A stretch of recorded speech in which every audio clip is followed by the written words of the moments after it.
Good afternoon. Wow, that was a wonderful performance. I hope you were able to attend some of this, watch some of it during the lunch hour.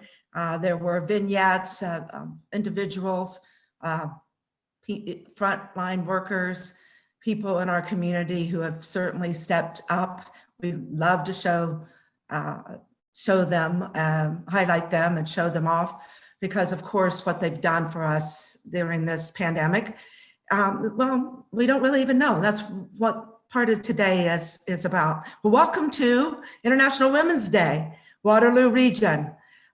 Thank you for joining us for this afternoon session. My name is Sherry Shannon Vanstone, and I am the co-chair with Cheryl Petrechovic for WCT Waterloo region, which is a Women in Communications and Technology, Waterloo region, and founder and CEO of Profound Impact. Please note that this event is being recorded. And just a reminder to you as attendees that you have an opportunity to share your thoughts with us and your comments via the discussion board. So please use that. You can use it as a discussion, affirmation. There hasn't been any time to pass on any questions to the conversationalist, but if you do want to put something in there, maybe we can answer it later. And also use the discussion board to introduce yourself. It would be good to know who you are. This morning we had people from Egypt attending, from the US, from many different places, a lot from Canada too, which is awesome. The theme for this year's International Women's Day is Choose to Challenge. Now, I'm raising our hand. We're choosing to challenge because the challenge world is an alert world, and from challenge comes change. So let's all choose to challenge. How will you help forge a gender equal world? In 3 ways we might be able to do this. I'm sure there's more than this, but there are at least these 3. Let's celebrate women's achievements. Let's raise awareness against bias, and let's take action for equality. Please share the hashtags, the media, social media, use hashtags, #ChooseToChallenge and #IWD 2021. Today, we also launched a new community called Women Empowering Women Digital Community. You'll see them on the platform. Now, this is not another organization that we're going to ask you to volunteer hours and hours of your time or even ask for your money. What we're asking you is for a few minutes of your time to complete your profile so that we can measure impact. And the first metric that we're using is your volunteer experience. What causes are we individually and collectively supporting? And we'll use this information to provide an inspiring and dynamic visualization, which we hope we will have on the site within the next few days. Thanks for all of those of you who have made donations to the Kitchener-Waterloo Community Foundation Gender Diversity Fund. We are almost $1,500 raised. Isn't that awesome? So please consider making a donation by just clicking on the link in the purple bar in the middle of the page. And donations can be made anytime during today. Information about today's, this afternoon's format. We have 3 conversations. We have a musical and entertainment interlude around 3:15 to 3:45. And then I will be, we'll then have another. So we have 2 conversations, then the interlude, and then another conversation, and then I'll be back to do the wrap up.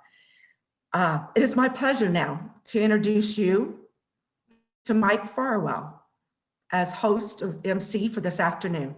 Now, Mike is a Kitchener native who had the privilege of attending both Conestoga College and the University of Waterloo. Though he always thought he would be a teacher, Mike had a lifelong fascination with broadcasting and decided to give it a shot. 4 months after graduating from University of Waterloo, Mike was hired by a radio station in British Columbia, embarking on a cross-Canada journey that ultimately led him back to his hometown. Today, Mike hosts a daily show on 570 News and is the play-by-play voice of the Kitchener Rangers. Mike is an enthusiastic volunteer, talking about volunteers earlier, having served on the number of boards and committees, including the Kitchener Public Library, Women's Crisis Services, and REAP Green Solutions. Mike also co-chaired the volunteer team that helped shape the city of Kitchener's first ever neighborhood strategy. And he devotes countless hours to raising funds for research to find a cure for cystic fibrosis. Mike lives in Kitchener with his wife, stepdaughter, and 2 energetic dogs. Welcome, Mike, and thank you. Sherry, thank you so much. And it's nice to see you again, having had the opportunity for that conversation on my talk show last week. And I must say, those energetic dogs may have gotten the best of me this morning. One of them was up at 3:30 and I have no idea why. But I am focused. I am ready to listen this afternoon to what promises to be a great lineup of speakers. And it really is a privilege for me to be here with you and act in the capacity as a master of ceremonies through the afternoon. It just continues the opportunity that this community has long provided me to get involved. And you heard Sherry mention the Kitchener Public Library, which was the very first volunteer board that I ever sat on. And the reason that I did is because a friend of mine was a chair of the board and he kind of recruited me, and it introduced me to volunteering in the community. And I'll tell you, it was a tremendous experience for me, and it led to sort of lighting that fire of enthusiasm for the many years since. It's been probably 15 years since I was on that board. But when I was there as a board, we attended an event in the region, and the MC that night, a man by the name of Neil Aitchison, said words that I've never forgotten. He said, "Community service is the rent we pay for the space we occupy." And that really hit home for me. And it made me stop and think and consider ways that I might be able to, in some way, give back. And it wasn't very long after attending that event and hearing those words from Neil that I happened to be reading. It was one of my summer reads, a little bit lighter. And I was reading about a baseball player I'd heard a little bit about, but didn't know much of. And his name was Roberto Clemente. Some would argue that he was the very best Latin American ball player to ever come out of Latin America. He was an all-star with the Pittsburgh Pirates. But what I didn't know until I read his story is that he was such a humanitarian, and he flew countless missions back to his home country to deliver food and goods and whatever was needed to help out struggling communities. And there was a quote from Roberto Clemente in the biography that I read that said, "A person who has the ability to help others and fails to do so has wasted their life." So if you take that in connection with community services, the rent we pay for the space we occupy, I tried to figure out what I might be able to do in my own way to provide something in the way of giving back. And that really began many years now of fairly active, I would say, volunteering in the region. But I also recognize how fortunate I am to live in a region that fosters this opportunity for volunteerism. And it's been so rewarding. I think you'll often hear volunteers say they get more out of it than the organization that they feel is benefiting from their volunteerism. And that's absolutely the way that I feel. I have been enriched in so many ways by the countless volunteer opportunities that have been provided to me in this region and that are continued to be fostered in this region, which I think is absolutely terrific. So as I reflect on this latest opportunity that's been provided me to volunteer and choosing to challenge, as we are all being asked on this International Women's Day, I think on a challenge, really, if I can be so selfish and self-centered, but a challenge to myself and to others like me who are, middle-aged guys on International Women's Day. And really what it comes down to is, I think, challenging ourselves to get out of our comfort zone a little bit. I'm a little embarrassed to say it's relatively recent in my middle-aged life to have come around to the idea and the understanding, the fuller, I'm not there yet, but the fuller understanding of what my privilege has really meant all my life, being not just a man, but a white man to boot, and the privileges that is offered. So getting out of that comfort zone, recognizing that privilege, and then recognizing the role as perhaps an ally that I can play in closing gaps, be they in gender inequality, in racial inequality, in economic inequalities, and so many others. I come from a long line of incredibly strong and loving women that, of course, began with my mother. I had two sisters that fought a valiant fight with a terminal disease. And I think I'm married to a woman now who is the strongest woman that I know. And I think to something that my mother keeps in her house, the little sign that says, if I had known being a grandparent was so much fun, I would have done it first, or I would have done it sooner. And I think about that, and I think I could make a similar sign for being a step parent, because I have a 14-year-old stepdaughter now who is truly the most inspirational figure in my life, because I watch her go about her daily activities. I watch how engaged she is in the world around her and her desire to change that world. And a lot of times for me, it's just like, get out of this kid's way because she's a world changer, and I'm just going to let her go change that world all on her own. But that's part of the challenge that I have for myself, is to watch a 14-year-old who knows so much more than I do, and learn from her and watch her and try to foster that change maker within. And that's what makes this a particularly poignant International Women's Day for me. So with no further ado, let's move on to our afternoon session of panels. And I'd like to begin by introducing Sarah Romano, who is the Director of Technology and Innovation Banking, GTA, Southwest Ontario lead with Royal Bank of Canada. She will be our moderator for the Female Tech Founders conversation. Sarah, good afternoon. Good afternoon. Thanks very much, Mike. As you stated my title, I realize I desperately need to shorten that thing. That's way too long. But anyway, I really appreciate the intro. We're gonna hop into our panel, and I want to welcome everybody to our Female Founders and Tech panel, which I know a lot of people have been very excited about. Now, before I go into introducing our esteemed panelists, who are really incredible, you're about to learn. First and foremost, happy International Women's Day. Hopefully everybody is getting lots of love from their employers, their family, their friends, and now from us as well. And thanks so much for joining us. So the nature of the panel today, we kind of looked at the KW area and we went, well, there's a lot of things going on in the tech scene, and some of the most amazing companies in the region are run by female founders. So why don't we learn a thing or two about them? And so I'm going to jump right into introductions. And so ladies, I'll introduce you, give a bit of your background, feel free to say hello, and then we'll kind of go on to the next person, and then we're going to jump straight into some discussion. So Donna, you are first up. So everybody, please welcome Donna Litt. Donna is the COO of Uvaro, which is a tech sales career accelerator. So Donna graduated from the University of Toronto's archaeology program, which is really interesting. And she's not only a founder, but also an author and an investor who also speaks frequently on topics of innovation, diversity, and corporate culture. So we're going to have a lot of good content to hear from Donna today. And just before I pass it over to you to say hello, Donna, I would also highlight that Donna is an advisor to community organizations that are involved in early STEM education and an active partner in Garage Ventures, which is a really great VC firm that's focused on sort of early stage tech investment and seed stage. So Donna, if you'd like to say hello. Yeah, absolutely. Sarah, Mike, thank you so much for having us all here today. It's an absolute honor to participate. So I'm looking forward to the conversation. Likewise, we're really happy to have you. Caitlyn, I'm going to introduce you next. So for everybody listening today, Caitlyn Mcgregor is the CEO and founder of Plum.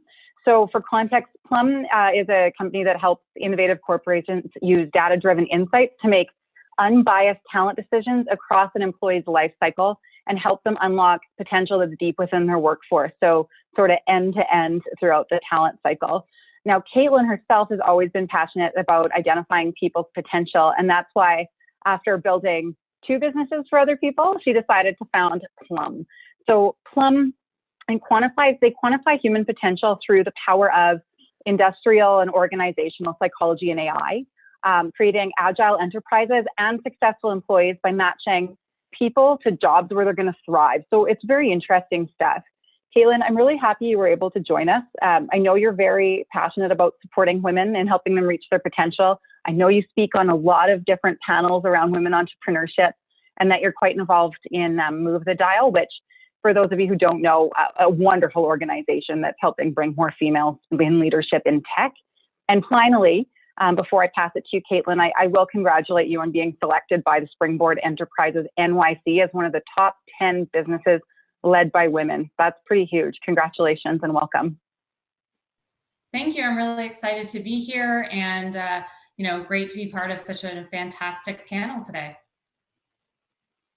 Thanks. We're really happy to have you. And I agree, we are very fortunate to have all of you that are on the panel. And so that'll kind of segue into my intro of Lauren. So Lauren, welcome to the panel today.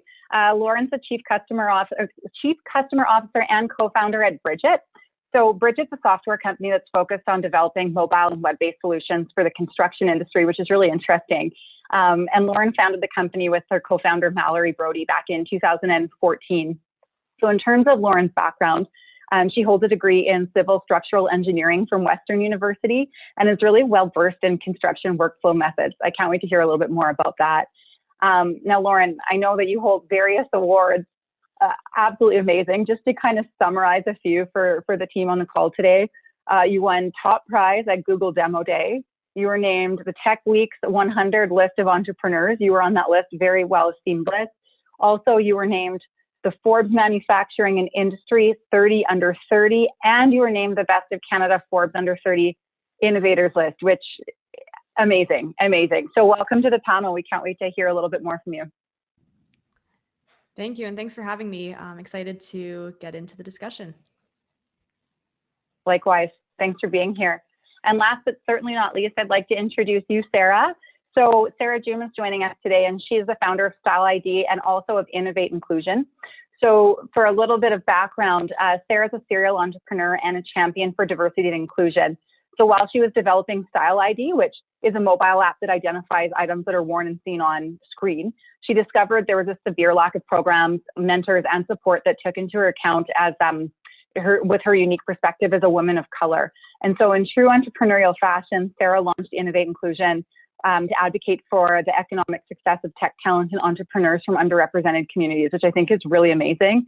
And we can't wait to learn more about that. Now, before I pass it to you to say hello, I will pump your tires a little bit and share with the audience that you were recently honored to be awarded as one of Canada's top 25 women of influence. So congratulations and welcome. Thank you. It's a pleasure to be here. I'm looking forward to the conversation. And now I just have to ask before we kind of dive into some discussion, Sarah, where are you dialing in from today? I am actually dialing in from Accra in Ghana. Yeah, so it's about 7 p.m. here. Actually 6 p.m. 6 p.m. over here, but I'm so happy that I'm able to join. Likewise, I wasn't sure what time it was, and I feel like that's manageable, which is really good. I was a bit scared to hear what time it was going to be, but thanks for dialing in from all the way over there. As are, I know our audience is from all over the place, which is pretty cool that we've got that opportunity this year. So without further ado, I want to jump into a little bit about each one of your backgrounds and your founder stories, if you will, because I think that'll give good context to the audience today. So, if you're to think about what inspired your journey, maybe what it looked like in the very beginning and how you got to where you are today, I think that would be really interesting. So Caitlyn, I think we're going to start with you. So over to you. So like you said, I built 2 businesses for other people, and it was at the second business I had been hired to go down to New Hampshire to start up the US branch of a Canadian ed tech software company. And I went to make my first hire, and my executive coach said that if we were to screw that up, it would be a loss of $300,000 on the business. So not wanting to make a mistake, we ended up using this personality and cognitive assessment. It's called a psychometric assessment to screen all 80 applicants that applied for the job. And we had 2 people that stood out. One that was perfect on paper, master's in education, 5 years of relevant work experience, incredibly charismatic. My CEO in Canada was drooling. This was the golden boy by every measure. And then we had another person that ranked, in the top 3% of the workforce for overall productivity. And I was told I'd be an idiot not to hire her. She would be, very rare to find this again. And so we went ahead, hired both, and kept finding that every time that the assessment said that this was a diamond in the rough, it was correct, regardless of what the background the person had. And so over 2.5 years, we just kept, finding this amazing potential. Never would have gotten an interview stage unless it was for the assessment. And we saw that in the industry, there were a lot of academics that were trying to bring this to market, but they were kind of locked in the ivory tower and didn't understand the importance of the user experience and the technology. And then we kept finding these technology companies that were bringing solutions to the market, but they didn't understand industrial organizational psychology. They didn't understand the science behind it. And so we saw an opportunity to really marry both worlds and democratize access to this highly predictive data. And so we launched, and first couple of years, it was kind of realizing that we couldn't work with this professor, bridging the gap. We ultimately needed to control our own intellectual property, had to rebuild everything from the ground up, and launched as Plum in 2014, 15, and started with small businesses, and because they were like us. And we realized that while we could help small businesses, the maturity wasn't there in terms of the people practices. They were still trying to just get through payroll and try to figure out benefits and kind of the bare necessities. And 4 years ago, we started winning enterprise deals. Won Intact Insurance, which has been a customer the last 4 years, one of the largest insurance companies in Canada, doing 2,000 hires a year. Then the following year, we won Bloomberg. And while we were winning these contracts, we were beating out kind of the legacy providers. And then 2.5 years, SAP invested a small amount in us. And that's when we saw that there was a bigger opportunity. And I met Jenny Dearborn, who was the EVP of HR at the time. And she said, Caitlyn, this is great. You can help us with 20 to 30% new hires. But what I really care about are the 90,000 employees at SAP. Can you help us with them? And organically, our customers like Intact had been using us internally with their employees, just that wasn't what it was designed to do. So I went out, raised our seed round, used that to build our talent management platform. So using this data internally, and we launched in October. And that's where I feel like finally, after all this time, we really found how we can differentiate in this space. I feel like the first part of the business was to really learn how to solve a problem that no one else can solve, and how to have the economics around it to work. And so in the last, it took us the last 4 years to get our first 10 enterprise customers. And in the last 4 months, we've been able to grow our annual contract value by 440%. With just 3 new enterprise customers. So I feel like how did this get started is very different than how is it finally going to be successful, which has really happened, in the more recent history. Which is really amazing and something really incredible. Like, I really appreciate that you guys have tackled not just the hiring piece, which is the beginning of the journey, but now how do you actually engage and deploy the right capital throughout the life cycle of an employee's career. And it's something hiring managers and leaders think about a lot. So I thank you for the work you're doing. And I know that you're extremely highly regarded in the space. So we can't wait to learn a little bit more. Now I'm going to turn it over to Donna. Donna, we'd love to hear about your story. Awesome. Just a quick internet check. I did drop out. Am I coming through clearly? You bet. Okay, awesome. That's the new norm, right? So Caitlyn, that's fantastic to hear. I'm so excited. Thank you for sharing. And I think our founder's story, I mean, there's the canned story for us, and then there's the not so canned, the kind of personal anecdotes. And I'll start with that, just given the audience and the day.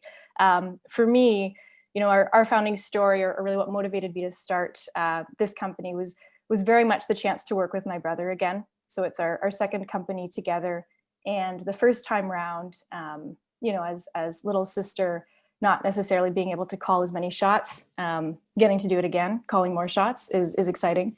And so absolutely the opportunity to do that was a significant influence. And then also the chance to get back into the same industry as my partner, so that we could continue to grow alongside one another at this stage of our lives, in our careers, was really, really important. And the reality is I come from a family of entrepreneurs where being my own boss was more natural than working for somebody else. And that was just based on skill set and comfort zones. And so for me, the founding story was very much motivated in those personal reasons.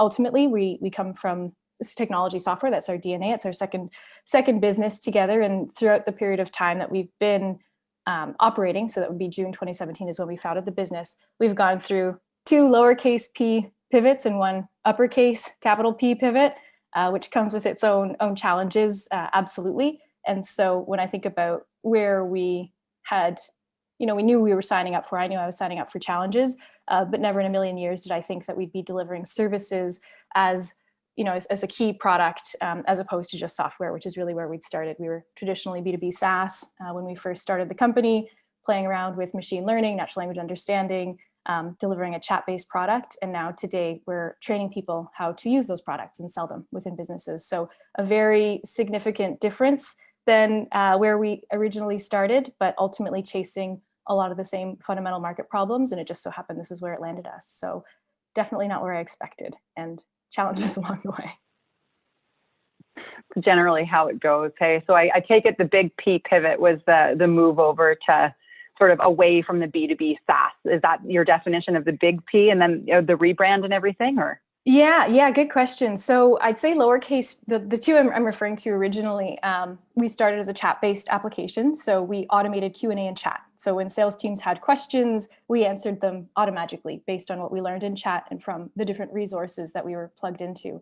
After delivering what was, essentially an efficiencies solve for about 18 months in market with key partners, Shopify, for example, we identified that even when you solve answering redundant questions in chat, the fact that people had questions in the first place was actually the problem. And the reality was that knowledge was siloed within the revenue organization. So what marketing needed, customer success didn't needed, which sales teams needed, but there was no information flow in a regular and up-to-date way. And so we launched a software, or a web-based application, which was an extension of our chat-based product. So that would be our second lowercase P pivot, and ultimately solved the knowledge sharing problem that existed within revenue organizations.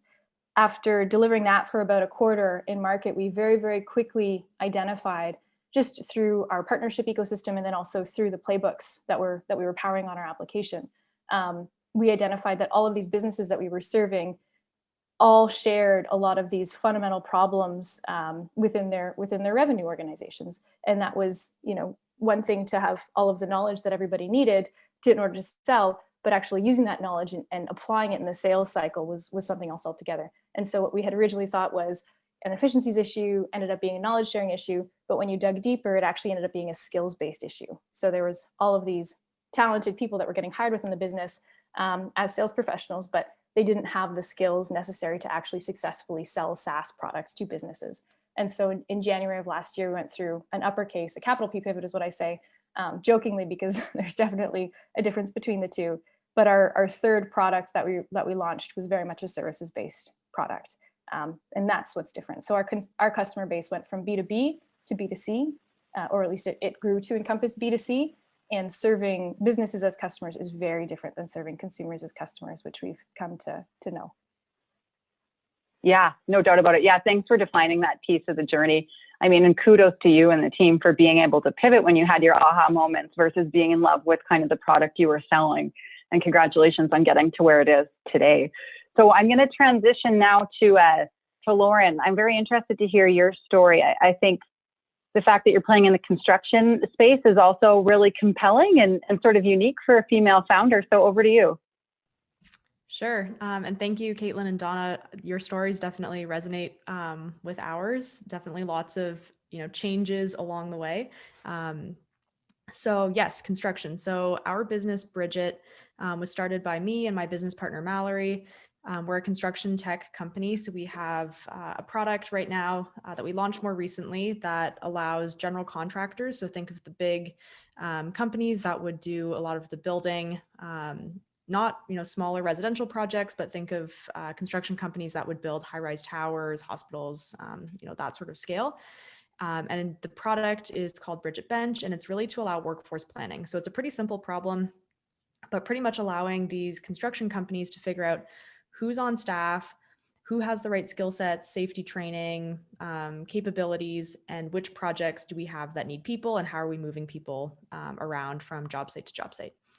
And the reason that we got into construction was actually a bunch of different things. So my grandfather started a construction company that my two uncles run now. So it's very much the family business.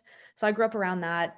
I went to school and studied civil engineering and then had the opportunity to work for the family business just as a student. So getting some hands-on experience. I was pretty much just thrown, onto the job sites and just was able to get some hands-on learning that way, which was great. And one of the things that I noticed when I was going around to these job sites was there was literally no technology that we would use. And these were big, high-end projects. Everything was pen and paper, clipboards, Post-it notes even. And so it was very manual. That was a bit eye-opening. And so then when Mallory and I started talking, I said, I've worked on these construction sites and it's kind of odd that everything is really, really kind of old school. And turns out Mallory's family has also been in the construction industry. So there's all these kind of parallels, both having families in the industry, me having spent a little bit of time on site, and then just kind of this gut feeling that we started to get where we thought maybe there's an opportunity for us to build some sort of technology and actually bring that to the construction industry, and what would that look like? And so our journey really just started, we called it crane hunting, but it was pretty much just driving around, looking for cranes, driving towards the cranes until we ended up on some sort of job site, and then pretty much just waiting and looking for people coming on or off the job site, people that would talk to us for a couple minutes. And that's where kind of the ideation started, was just asking those people in the industry big questions, things like, what's the most frustrating part of your day? Or if we could build something for you, what would it do? And that was how our first product got launched. And then we did a bit of a pivot as well, and very much followed that same process a second time, just doing research by talking to customers, trying to understand what the pain points were, and then building towards a solution. So that's kind of our story in the construction space. It's such an interesting story. I love that you and your co-founder, the stars just kind of aligned with your backgrounds. And I also love how you've coined it crane hunting, but what an incredible way to actually figure out if what you're going to do is going to be bought in the market. And clearly that strategy worked. So it's a great story. And I think after this, and Sarah, I'm going to pass it to you in just a sec, we're going to get into some key learnings. I'm hearing there's been pivots in a number of different organizations here. So I'm sure we'll get into some good content there. Before we do that though, Sarah, I would love to hear your founder story, because you wear a couple different hats. So tell us a little bit about that. Absolutely. I started my entrepreneurship journey when I was working in the Canadian music industry for a large independent record label. And it was around this time that Apple had come out with its first iPhone, and they had this big campaign saying, there's an app for that. And working in the music industry, you attend a lot of parties, events, you go to a lot of meetings. And I just never thought that I had the best fashion sense. So when I would watch music videos or television shows, I'd always wonder, where did she get that? And so I'd spend all evening online scouring the internet for items that I saw that were featured on TV, but I had no idea how to find them. I didn't have any luck. And so I for about a year and a half, I kept telling myself, somebody's going to build an app for that. But it didn't happen. And so again, during this time, MP3s are so popular and the music industry is turned upside down, and there are a lot of layoffs going on, and there's just no room for upward growth. And so I decided to take the plunge, come back to Waterloo, and create an app for that. So yeah, that's how Style ID got started. I think that's so awesome. I need to become a user of Style ID. My favorite shirt has a hole in it, and I don't even know what to replace it with. So like you resonated with before, I could use all the help I could get. And let's not, before we move on, let's not lose sight of innovate inclusion as well. Talk to us about that a bit. Yeah, absolutely. During my time, throughout the entrepreneurship ecosystem in Canada and the UK, I had my head down, did what I was supposed to do, created my, wireframes, MPV, released, a fantastic product. But every time I would connect with investors or, partners, there would always be this doubt, or, the goalpost would always shift. It would always move. And so I'd come back to my home incubator, and I'd be looking for somebody who I could speak to about it. And there just wasn't anybody there that looked like me who could give me the feedback that I needed. And so I eventually connected with some other underrepresented female founders who had mentioned that they were having the same experiences. And so I ended up creating Innovate Inclusion to advocate for the economic success of underrepresented entrepreneurs and really create the programs and services to fill in those gaps that are currently within our ecosystem. I think that's really amazing. And a little bit later in today's conversation, we're gonna jump into sort of the diversity and inclusion piece, and I'd be really interested to hear about some of the work that's coming out of Innovate Inclusion. I would encourage those on the line to go check it out as well.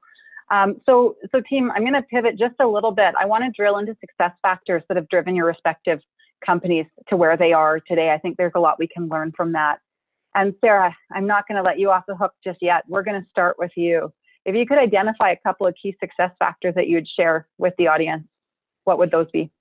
Sure. In terms of Innovate Inclusion, success factor would definitely be community building and collaboration. So it's important to build a strong team, a strong board, and just really engage your community because your company's effectiveness is greatly enhanced when by taking into the consideration of people's backgrounds and skills and expertise that they bring to the table. And so that's definitely a key that helped Innovate Inclusion really take off. Yeah. Yeah, I think that makes a lot of sense. And actually, I might pass it to Caitlyn to add on to that, because when you're talking about, you know, high impact boards and diverse teams and stuff, I feel like you might live and breathe that a little bit, Caitlyn. So if you were to outline some of your key success factors in building your business, what would you like to share? I think something that took me a long time to understand is that some of the best things that today make me a strong leader are pieces of my life that I had kind of left at home early in the first part of my career. I was so eager to prove myself that in my first 10 years that I felt like everything was a checklist and I needed to show everybody how I could deliver above and beyond, that I was so determined, so hardworking, and I could get the job done.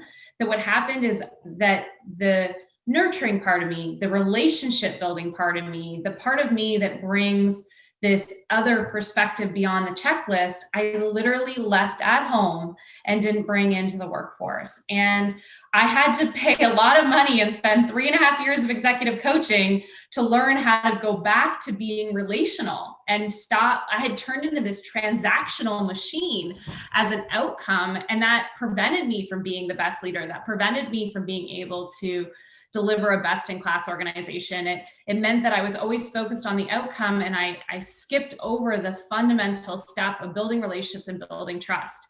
And I had to relearn that. And I think that that's because that wasn't modeled for me. The men that I reported to that believed in me still were modeling a different type of leadership behavior. And I felt like that the stuff that, you know, like I literally just got off a call with a new grad who just accepted a job with us, but her mom really wants to go and have her work at an insurance company that gave her an offer with a slightly higher salary because it's safe. And she spent the entire time crying because all she wants to do is take this leap of faith, but she doesn't have her mom's support right now. And she kept trying to apologize. And I'm like, why are you apologizing? You care. You are crying because you care.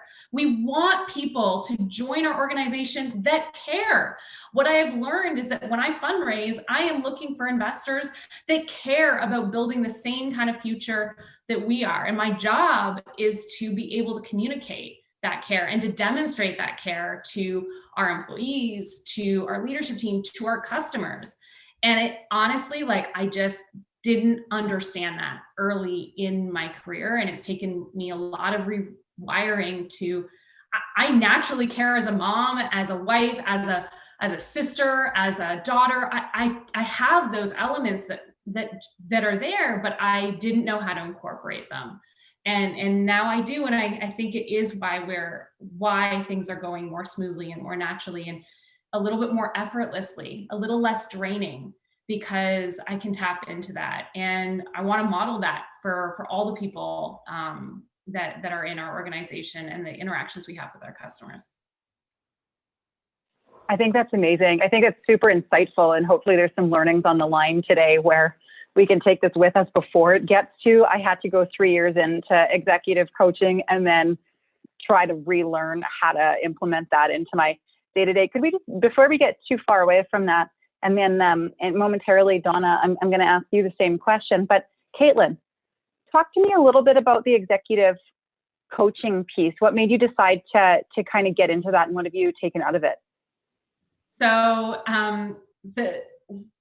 so right out of school, I taught English in China for a year. And when I came back to Canada to start my career, day one, I was building a business from scratch with a boss that was really handling sales and finance and had left me the entire thing to build from scratch. And second year of running that business, things were really taking off and scaling.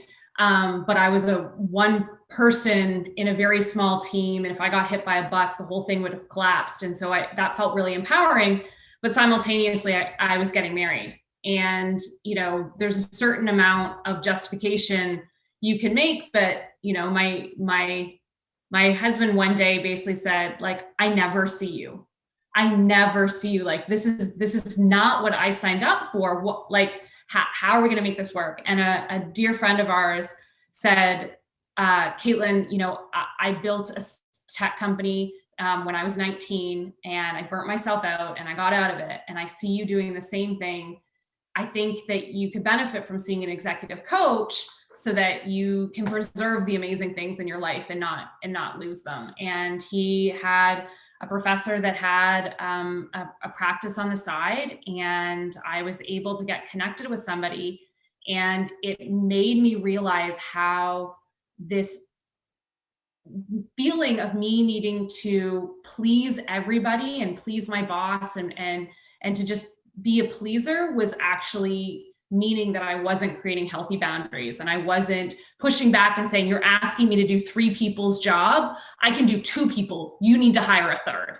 Like, and so that kind of showed me that I could fast track my learnings. I got, and it wasn't just related to work. Like, I got advice in terms of, I wanted everything. I wanted to start my family. I wanted to do all of these things, and like helping me create kind of a life plan so I could get it all done and have the balance was also part of the executive coaching. And so I had that early on. That person ended up becoming my business partner, which didn't work out. So I ended up getting a different executive coach, which wasn't the right fit. And then when I met the executive coach I just finished having, I don't know if it's because they were from Germany, but had been in Silicon Valley running a startup. They just had this different perspective. And literally the front of the magazine in Germany, like 2 years ago, was talking about leading your business from love and care. And you just don't see that here. You don't see, like, the number one business advice is to lead from a place of love and care. And like, I don't know if it was just that different perspective, but it got through. And if you read anything by Brené Brown, like being vulnerable, like that's exactly the best practice that we're now seeing kind of infiltrate. But I would say not all executive coaches are created equal. And it took me a while to find the one, but it set me up at the age of 27, realizing, like, if I'm going to take on this enormous, unprecedented, you know, path that I don't have people that have led the way to show me the path, then I need to get coaching.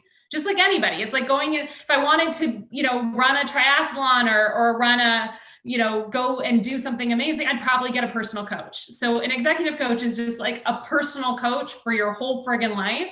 And you want to find somebody that helps you become the best version of yourself. And that's what I got. I think that's awesome. That makes a lot of sense. And that's probably a good takeaway too, for those on the line who are leading their own businesses too, something to consider. And good thing you had a friend that was candid enough with you in the beginning to say, look, here's something you should be considering for the sake of everybody in your life. So yeah, thank you for sharing that. I do want to pass it over to Donna. I'd love to hear from you some of the key success factors that you attribute to where your company has gotten to today. Yeah, Caitlyn, I feel like I could listen to you talk forever. I can feel the love and care. It's incredible. I mean, riffing on that a little bit, I mean, I'll dig in a little bit as to how we're seeing a similar thing and some of the challenges that come along with it. But I think, you know, the single biggest impact or success factor for us has been just our ruthless willingness to change. And I think Sarah, you identified it earlier on. You know, that you hear about it in the writing space, kill your babies, as awful as that is, but it is referring to the idea of your creations and all these things that have, you know, taken so much effort and care and love, and being, you know, just ruthlessly willing to part ways with those decisions and not taking it personally has been critical for us. And that's one thing to do as a leadership team that's very aligned. That's something else entirely to do to your builders, the individuals who have come into your organization and believed in the vision that you put in front of them, and the mission and the values, and communicating those frameworks in times of change. Those frameworks ultimately allow you to communicate in times of change so that you can maintain consistency, and they are necessary in order to, or we've learned that they're necessary in order to succeed through such variability. But carrying people along and having them participate in the process and buy in without burning out, and recognizing that any kind of change like that does also introduce a significant amount of effort. All of that is really, really hard. And so for us, the success factor is being able to change, but the way in which we were able to do it was by prioritizing our process, specifically people processes.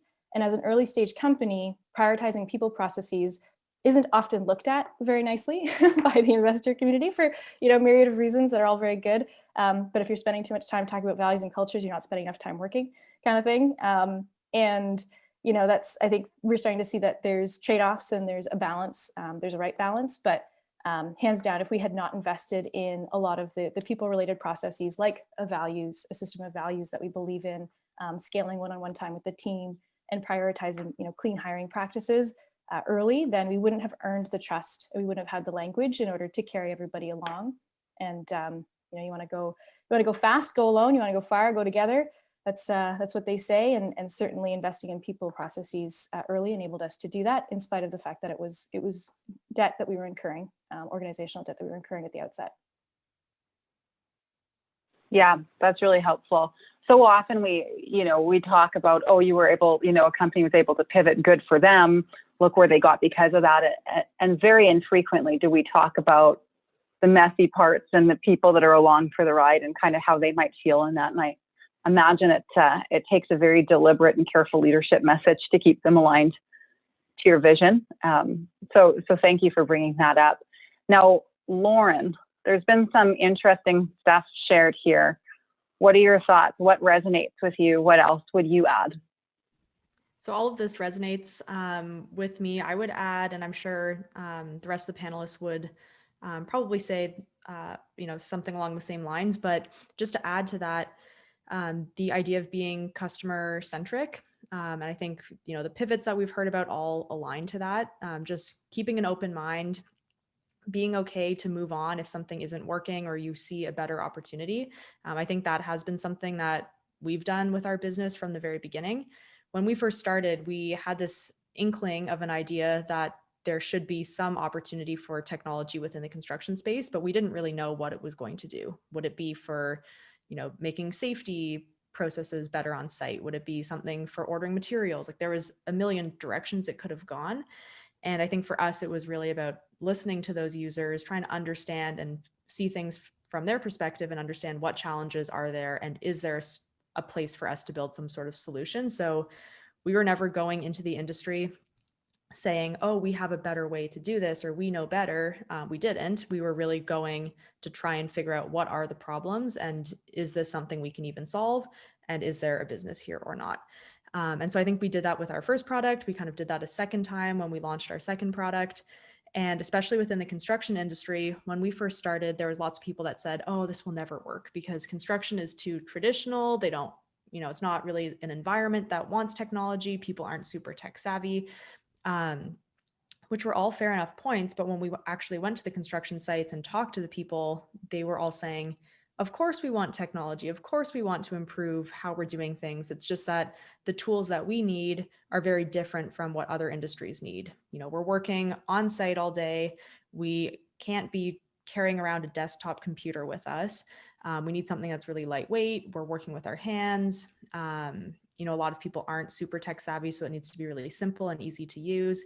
And so it was interesting, kind of the perception from outside versus the reality of what the industry wanted and was willing to do was very different. And I don't think we would have understood that had we not, been actively engaging with those people and really trying to hear their perspective. So I think, just listening to the users and trying to understand for yourself what they're going through and kind of aligning your business to that.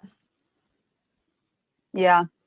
I think there's probably some really great learnings in there in terms of, first of all, don't assume that somebody doesn't want a product. If you ask all the right questions and collaborate with them and make it easy to consume, you can probably have a business there. But so I appreciate that you came at it from a very practical problem solving approach, and that's clearly served you really well. So Lauren, I'm going to kind of continue the conversation, but flip it over a little bit. And, oftentimes some of the best learnings any of us have are from when we fail, more so than from when we succeed. And so if you're thinking about, some of the experiences you've had, the good, but more so the bad and the ugly, what are some of the tangible takeaways that you left from those experiences that you think the audience might be able to implement?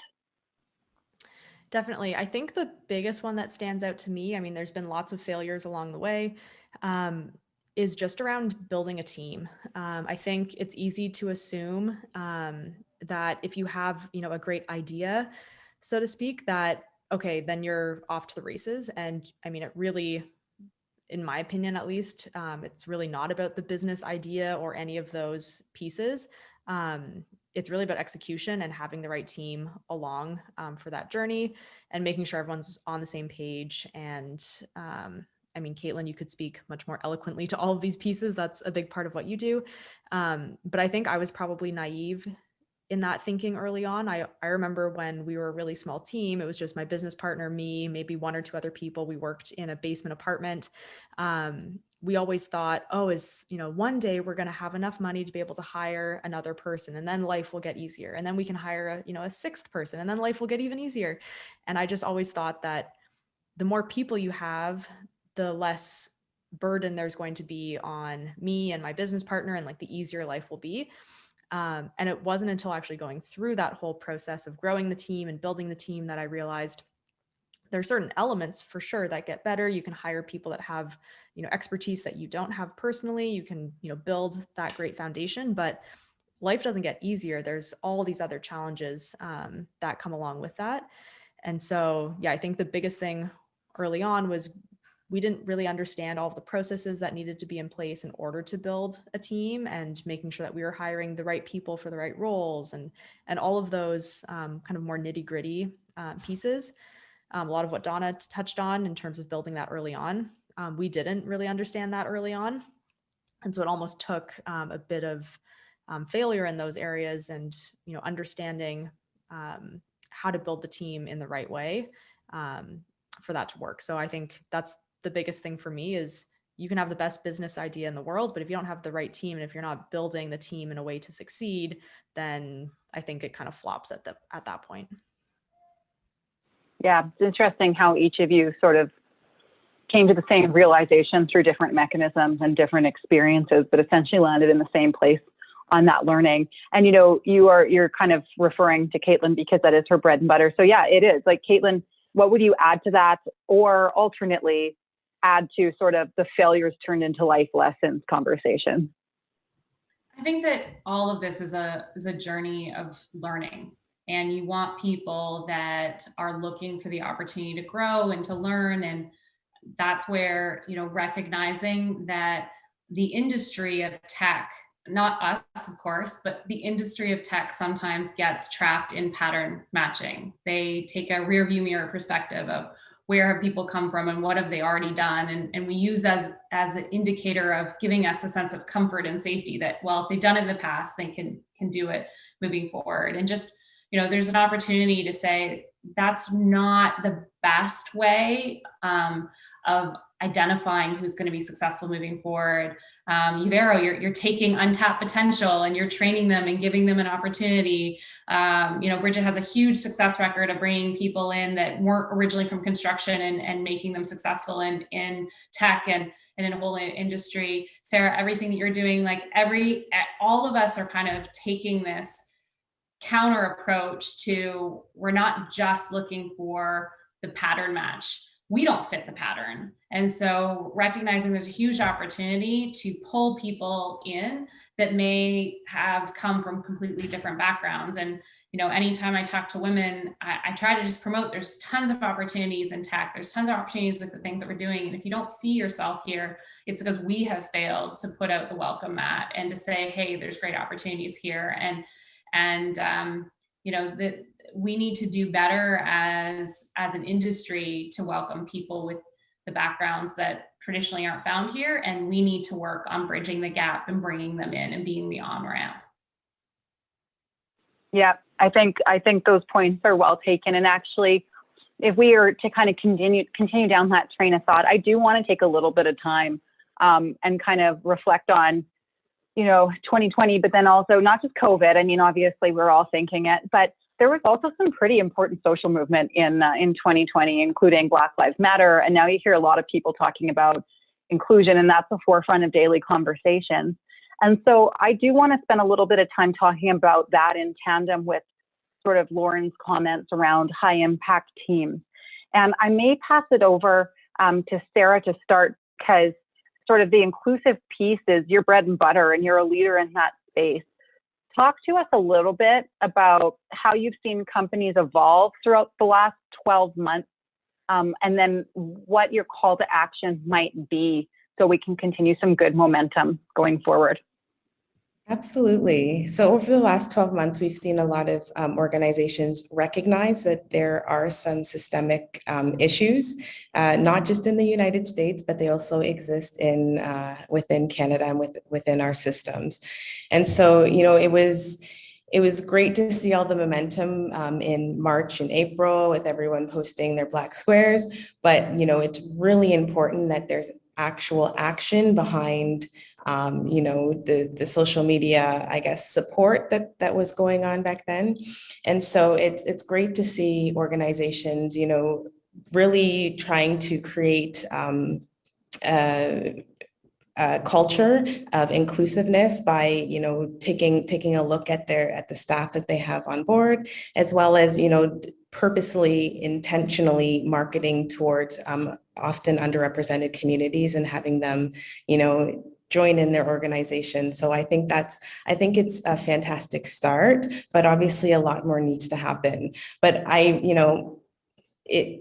since I started within the tech industry, there's always been a big push for gender equality. And so we've been able to see, Caucasian males being replaced with Caucasian women. And so I'm really excited for the day that we see more ethnic diversity or cultural diversity within organizations as well. And everybody has a seat at the table and can share their feelings and thoughts freely without feeling as if they don't belong. Yeah, for sure. On the gender equality piece, I'll share a quick anecdote. I shared it with one of you before, but I'll never forget being at a conference in California. And it was like the first time I've ever not had a lineup in the women's bathroom. There's empty stalls and there was a lineup a mile long on the guys' bathroom. And I went, yikes, but also silver lining, no lineups. But no, it was very telling, right? Like it was a way to go, something has to be done here. And I agree that there has been progress as evidenced by you four. Like you're literally four of the most inspirational founders, whether you're female or not, but you are, and you were willing to sit and talk to us today. So I think that warrants highlighting for sure. Lauren, we had a really great conversation about some of your hiring practices, some of the work you've been doing in your organization. And then I also want to hear from you right after that, Donna, on how you've gotten the right people on the train so they can follow the pivots with you. But Lauren, can you share a little bit about how you look at building high impact teams and what are some of the traits you look for when you're hiring? Yep, so it very much echoes what Caitlyn was just talking about, but I think for us, it was a similar journey where Mallory and we didn't fit the pattern, we didn't fit the mold, not just because we were female, but we were also not technical. So we didn't come from software backgrounds. And early on, that was a big no-no. That was a big red flag that everyone always wanted to talk to us about, was that, oh, you don't come from a software background. And so therefore you can't, build this business. And there's fairness in that. Of course, software is a big cornerstone to everything that we do. But I think on the flip side, there was the silver lining that you can only really see in hindsight, which is, well, because we didn't come from a software background, we were approaching this business from a completely different lens. And in many ways, it forced us to be on site with our users and validating every single thing that we were building that, on-site understanding and building tools that the industry would actually resonate with. So anyway, I think kind of that perspective came from being females in a traditionally male-dominated industry, construction and tech, and then also from building a software business when that wasn't our background. So we were just used to not fitting the mold in every possible way. And so I think it made us early on a bit more open-minded to, well, if we don't fit the mold, then we can't really expect others to fit that pattern either. So I think we were a bit more open to hiring people that had kind of the raw capabilities or raw skill sets, but not necessarily having the specific experience. So kind of as Caitlyn said. So we would post jobs really looking for someone's, ability to learn quickly, their resourcefulness, and their work ethic. Those were kind of the main three things where we said, if you have those things, then you can learn construction, you can learn, our business. Those are kind of the capabilities that are a bit harder to just, be taught. And then that kind of stemmed into building more of a, process for opening up our job postings so that we weren't just looking for people from within the tech community. And that was, partially by accident early on, just because we were, approaching things from a bit more of that, beginner's mindset, but has now become a very conscious choice where whenever we can, if we're posting for a slightly more junior level role, we're not asking for, experience within a specific type of role, because those roles only exist within tech companies. And that means you're already recruiting from a not very diverse population. So we try to bring people in from other industries. Many people on our team did not work in tech before. They came from government or hospitality. And so we're always looking for, those raw skill sets over specific experience. That is a little bit harder as we start to recruit, obviously, more seasoned executives. So in those cases, we, would be looking at past experience or, more specific things. But I'd say, yes, we post jobs and we make sure the wording of our job postings is much more open-ended. So we're trying to encourage people from all backgrounds to apply. And as Caitlyn mentioned, kind of putting that welcome mat down to make sure people feel like there's a place for them, even if they don't feel like they fit that stereotypical mold. I love that. That's really interesting and probably good for a lot of people to hear too, because especially for those talented people right now that are looking for employment, it can be intimidating knowing that your experience doesn't match up and then self-selecting out. So I really appreciate that approach, and I appreciate you sharing. Donna, earlier you talked a little bit about the need to bring the team along for the ride with you as you went through your journey. Talk to us a little bit about how you've built your high impact team that exists today. Yeah. Good question. Certainly tapped close networks within the family. I joke about it, but we also work with our sisters, so I can't deny that. In which there's a lot of trust and loyalty. But aside from that, I think for us, we've I'm trying to pinpoint when we kind of came about this decision, and very much it was early on. We put in place a values framework. And what we did not do was hire for values fit or values alignment, which you hear a lot of in startup space and technology companies. What we decided is that values can be taught and they can be demonstrated through leadership and action, and what you model within the environment. What we were hiring for was competency and intent. So what was the skill level of the individual coming in, regardless as to where it came from, a tangential industry, one that was very different, didn't really matter. It was, what is the competency that they're bringing in, and develop scorecards to help us evaluate for that. And then what is the intent that they want, that they're bringing with them from within the organization. And between those two pillars, we've been able to grow our team, or that's how we've grown our team. And then values becomes just what we do once they join. And because we've already, solved for intent, we know that they're going to be open and receptive to the idea of our values.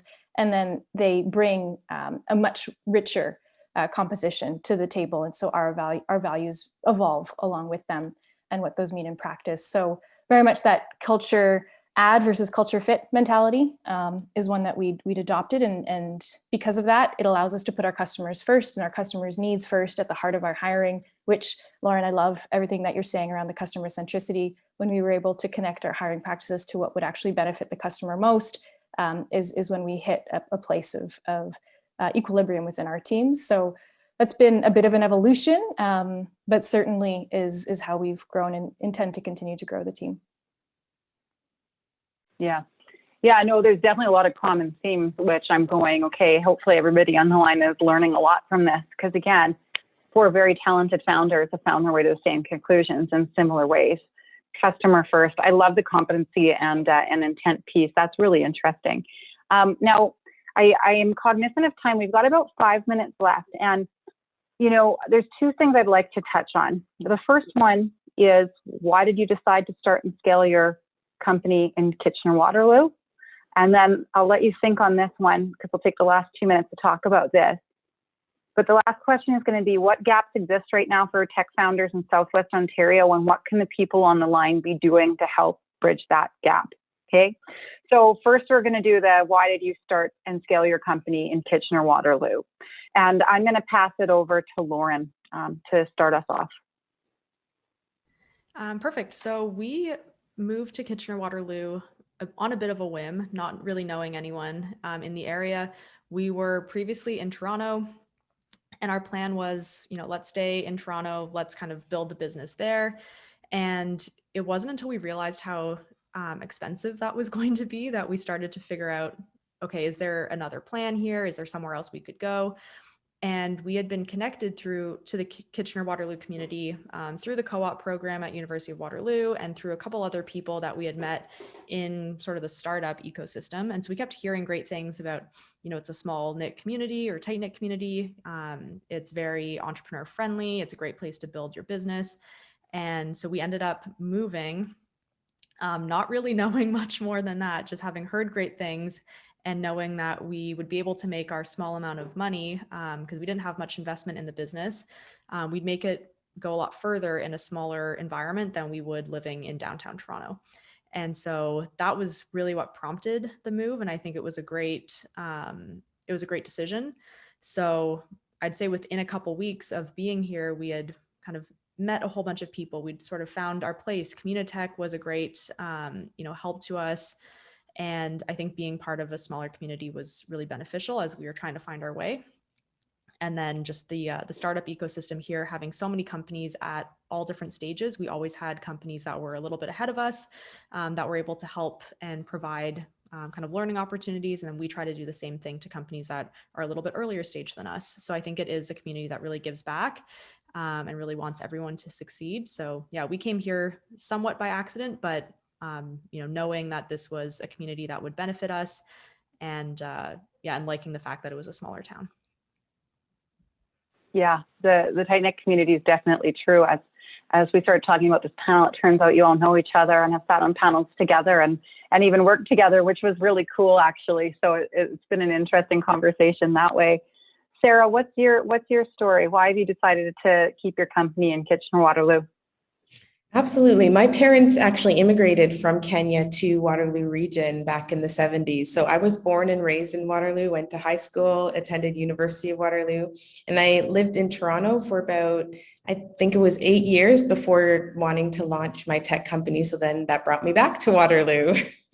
So yeah, it's my safe space. So that's what keeps me there. It's a wonderful safe space.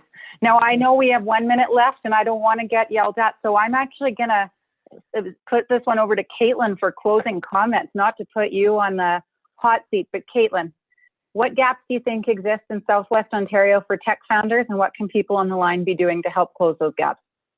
I'm going to say that Sarah said it perfectly. We have made a concentrated effort in the last 5 years in this region to bring up gender parity, where we are conscious about more women in tech and we make active efforts. We have not put that dedication into expanding the diversity at all when it comes to backgrounds beyond just gender.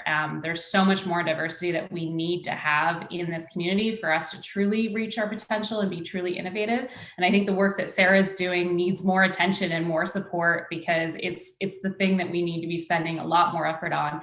And it's not as individual businesses alone, it's as a community, we need to make it a priority. Couldn't agree more. What a wonderful call to action for the line. And on a quick, Caitlyn's going to kill me here. If you're looking for ways to make sure that your workforce is based on skills and competencies and not unconscious bias, go check out Plum. They've got a lot of cool tools you can use right away. Anyway, without further ado, I want to thank you all very much for being on the call today. We learned a ton from you. And I know that we're at time, and Mike has joined us. So Mike, I'm going to pass it over to you.